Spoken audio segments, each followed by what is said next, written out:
السلام علیکم ورحمۃ اللہ وبرکاتہ۔ رب اشرح لی صدری ویسر لی امری واحلل عقدۃ من لسانی یفقہوا قولی۔ دوستو، آج کے سبق میں ہم جانیں گے کہ حرکت کسے کہتے ہیں اور جو حرکات کو عربی کے اندر کیا کہا جاتا ہے، اسی طرح تنوین کسے کہتے ہیں۔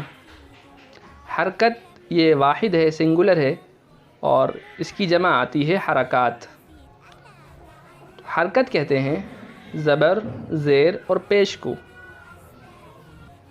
زبر، زیر، پیش کو حرکت کہتے ہیں۔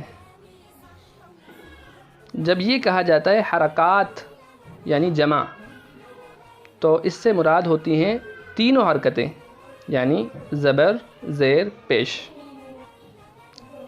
عربی کے اندر ان تینوں حرکات کے نام الگ الگ ہیں۔ زبر کو عربی میں فتحہ کہتے ہیں، فتحہ۔ زیر کو عربی میں کہتے ہیں کسرہ، کسرہ۔ اور پیش کو عربی کے اندر کہتے ہیں ضمہ، ضمہ۔ اسی لیے آپ جب پڑھیں گے مفتوح، تو مفتوح اس حرف کو کہا جاتا ہے جس کے اوپر زبر ہوتا ہے۔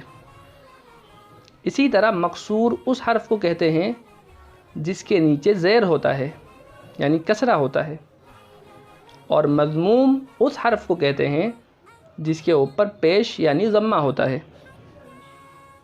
اب ہم جانتے ہیں کہ تنوین کسے کہتے ہیں۔ دو زبر، دو زیر اور دو پیش کو تنوین کہتے ہیں۔